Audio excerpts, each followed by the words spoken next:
We're driving a Nissan Pathfinder Rock Creek. That's the most off-road capable version. Coming up, we're going to see how this thing fares off-road. The Nissan Pathfinder is a 3-row family SUV. Let's begin with interior. It's giving me kind of a streamlined utilitarian vibe. Yeah, a little monochromatic, though I will say we were driving the Rock Creek as mentioned earlier, and it has this orange stitching, which kind of sets off the interior just a little bit. In terms of practical touches, though, oh my gosh. Oh my gosh. There's a little pocket in the door, perfect for setting your phone in a vertical orientation. Maybe a little too deep for a sauce pocket. So doesn't mean we can't use the graphic. Hooray! This nice flat shelf here that has a perfect lip on it. 16 cup holders and bottle holders. You've got an obvious phone spot right here with charge ports available. There's like under console storage down here. Also center console, pretty deep. There are so many little nooks and crannies. It's like a four-wheeled crumpet in here. Where are my crumpet fans? I'm gonna start getting some angry comments from the English muffin people.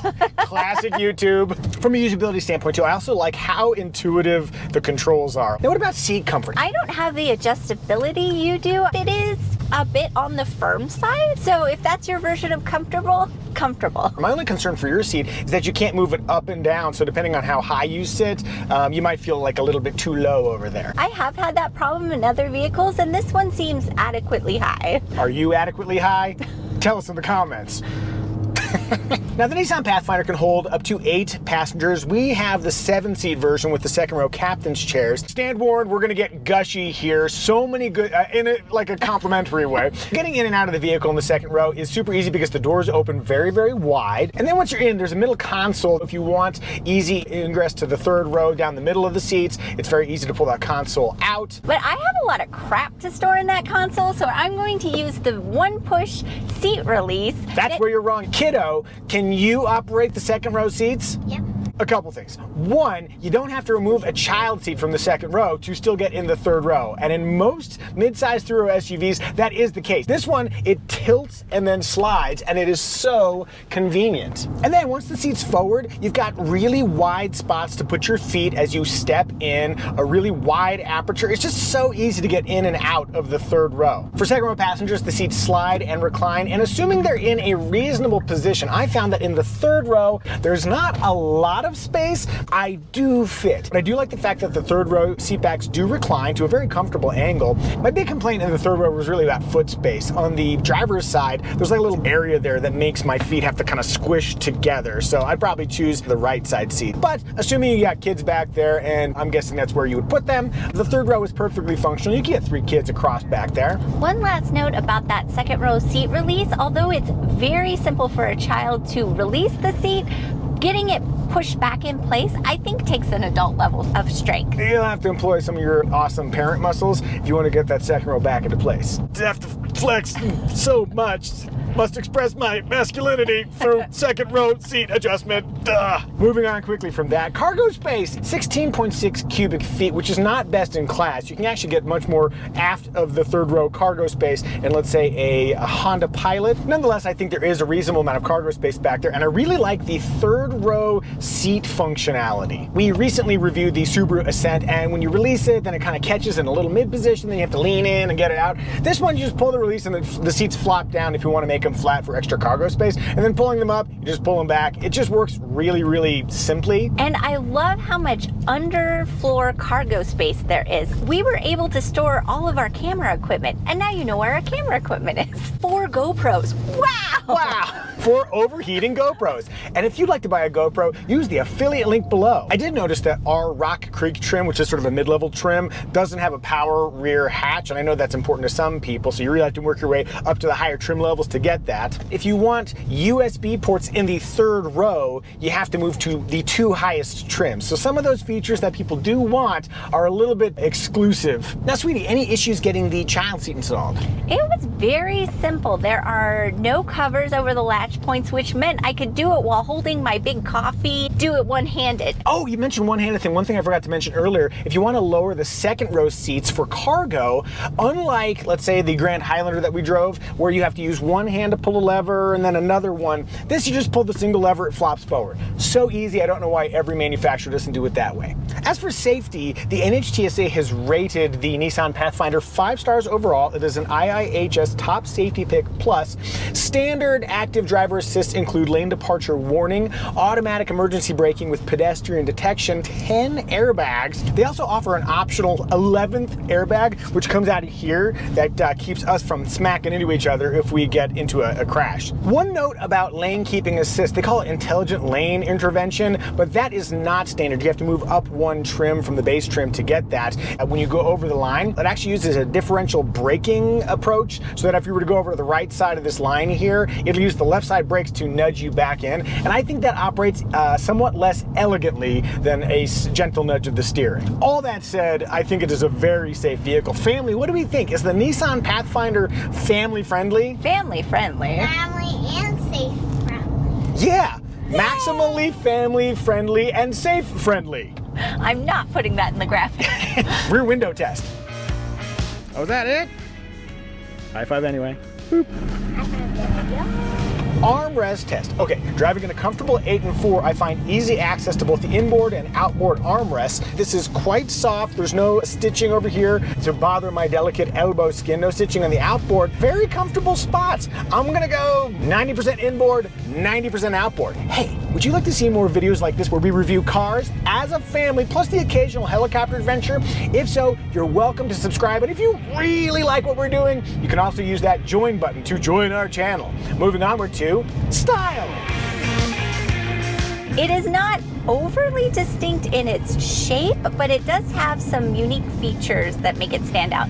That front grille is perhaps the most distinct part of it. You're talking about the 3-slot that recalls the first generation Pathfinder? When you told me that, I was like, oh, that makes sense. Because just looking at it, you're kind of like, why is this? Heritage. Heritage. If you compare this to the 4th generation, now that's an indistinct Pathfinder. I think they've done a good job of making this thing feel more rugged, but also modern and kind of sleek. Now, the version we're driving here, the Rock Creek, has a few things that enhance its aesthetics. Number one is those Toyo tires, the roof rack. The Rock Creek also gets a unique front fascia and beadlock style wheels. If you don't know what beadlock is, like if you're doing like really gnarly off-roading with very low tire pressures, the bead can be locked with this ring. And if you think I'm gonna give it crap for looking like it's functional but not functional, I am not, because we have a Ford Bronco with beadlock capable wheels. I am never gonna use that beadlock functionality. Do you know what a hassle it is to lock the bead? Massive hassle. I think the wheels look nice. Oh, and then I really like this green paint with the contrasting black roof. And that contrasting paint option is only like 400 bucks. But what do you guys think? How are you feeling about the style of the Nissan Pathfinder? Do you like it? Do you dislike it? Tell us in the comment section. Heading onward to In Motion. On my freeway drive home in the Nissan Pathfinder, there were a few hard impacts that to me transmitted a little bit more to the cabin than I would have liked, but I think generally quite manageable. For me, the thing that maybe was a little bit off-putting was it felt like I needed to make a few too many steering corrections on the freeway home. So at higher speeds, not as locked in as I would have preferred. Speaking of steering, we've got kind of a middle-of-the-road 16:1 steering ratio. We have a 38.7-foot turning circle, which is quite reasonable for the category. The general driving demeanor is we're just not thinking about it. And in this category, I think that is an admirable goal. Another thing I'm not thinking about is the 9-speed automatic transmission. Previous generation had a CVT. Here we've got a traditional 9-speed automatic. It operates in the background and I'm never thinking about what it's doing, which again, wonderful sign in a mid-size 3-row SUV. Though I am curious what will happen as I floor it coming out of this corner. Floored. Whee! Got swift reactions, immediately started giving those revs. Sounds pretty good doing what it's doing, got up to speed right quick. All right, that's what I think about driving the Nissan Pathfinder, but what does Sweetie think? I'll clap after I'm done with this car. Here we go. Sweetie's at the wheel. Let's see how this thing accelerates from a stop. Do you feel like you've got enough power off the line? I do, which I really appreciate around blind corners. Now, as we're steering here, is it doing what you would expect it to do? Yes. Predictable, good. How do you find it by size? I have trouble determining where I am on the road. I felt very insecure when I first got behind the wheel. When you drive a Bronco, you've got those sights that tell you exactly where the tires are. Here, it just kind of fades away with the hood, so it's a little unclear where the edges are visually. So maybe that's a part of it. Over the course of the week, it got better, but not initially reassuring. How do you find visibility in the other directions? The pillars are all rather thick, especially over this shoulder. I do wonder how well I would see making lane changes on the freeway. Over my left shoulder, though, visibility is good. Blind spot warning does come standard. Last but most important question, if you were in the market for a mid-size 3-row SUV, would you be willing to drive this? Yes, absolutely. All right, I'm getting back in the driver's seat. All right, that's what Sweetie thinks, but earlier in the video we teased we were gonna take this thing off-road. Let's do that now. We are off-road in the Rock Creek. What do we have working for us? Number one, we got those Toyo Open Country AT tires. The other thing we have is a off-road tuned suspension with a little bit of a lift, but it is a little lift, 5/8 of an inch. Total ground clearance is only 7.7 inches, which is not that much. Sounds average to me. It is average. Sorry. What? Nothing. Oh. Cut that out. Nope, that stays in. So right here, we got a little rock in the road, and the question is like, well, can we make it over that rock without scraping? When we're driving something like our Bronco, it's like, well, maybe we scrape, but it's okay because we got skid plates. And taking a peek underneath the Rock Creek, there's like some protection, but it's plastic. In our experience, plastic is only so durable against rock. The Honda Pilot Trail Sport, it's got strong steel skid plates, so that if you do happen to catch something like that rock, you're not gonna bleed out on the trail. Let's see if we can make it up this little steep bit here. Normal 3-row family SUV probably wouldn't be able to make it up this. Let's see what happens. We'll try mud and rut mode and see how that does. It's using the brakes to limit the slip, and we go right up. That's really steep and slippery. Yeah, it never conveys that properly on camera. And then going down here, sometimes, you know, if you come out here and you don't have proper tires, you'll just kind of slide right down. But here, I'm able to maintain a really controlled pace. Oh, and then also we've got the 360 camera, and that really gives us good visibility around the vehicle. The other thing I'm noticing too is that the suspension is doing a good job keeping us comfortable as we drive off-road. Sometimes if you're in a vehicle that's not really made for this, you get really jostled around, or it just feels like it's floppy. You kind of want that mid-ground where it's controlled, but also still absorbs the bumps. For off-roading, I think the real talent here is coming from the tires, and also the vehicle's ability to get power to the right wheels as it needs, but that limited ground clearance and the lack of underbody protection would keep me from going too far from maybe these groomed types of trails. I wouldn't get too gnarly with it. All right, let's get back on the road. Oh, hey, we scraped. As foretold. Overall, what we have is a competent, all-around, pleasant driving, midsize 3-row SUV. Onward to remarks. Let me very quickly thank the sponsor. Sir. Very good, kiddo. Oh, you always got my back. The sponsor for today's video, Flying Eyes Sunglasses. I'm just going to draw attention to the fact that they've got these new mirrored emerald lenses, which look super cool. In addition to looking super cool, Flying Eyes are made out of a material called Brazillamide that is patented, and it makes it super, super light and bendable and comfortable. They fit well under a headset or helmet, or make your daily life just a little more comfortable. Evie's wearing them right now with their ophthalmic line. If you're curious what Flying Eyes could do for you and your daily comfort, and also just looking cool, click the link in the description below. And if you're ready for aviation grade eyewear, you can use the promo code Micah to save 10% on Flying Eyes. Remark number one, infotainment. We have a standard 8-inch screen. There's also an optional 9-inch screen found on higher trims. Apple CarPlay and Android Auto come standard. Wireless Apple CarPlay is reserved for those higher trims. I happen to be fond of a combination of physical buttons, knobs, and a touch screen. So this is actually my ideal infotainment setup. There's not a lot of stuff. Exactly.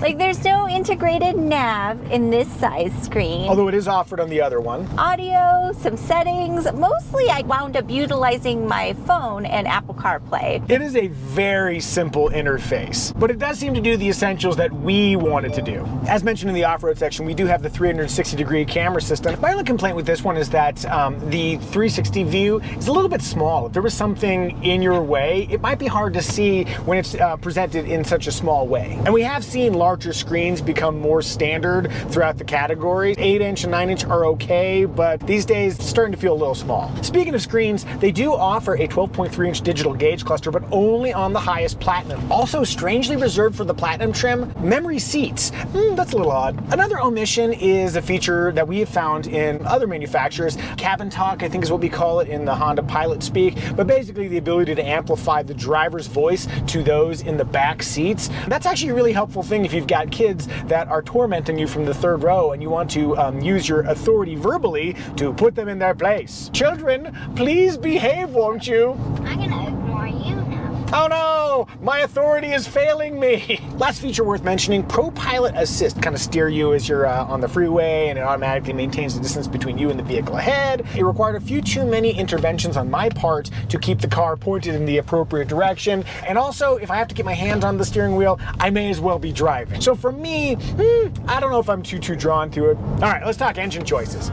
The only engine offered is a 3.5-liter V6. Here's the standard output, but in the Rock Creek, if you use premium fuel, you'll get more power. Fuel economy is actually better with all-wheel drive, which costs $1,900. I have no idea how that's possible. If you go with higher trims, you'll lose a couple of MPGs. If you want a tow, it maxes out at 6,000 pounds, which is good. Most mid-size SUVs typically top out around 5,000.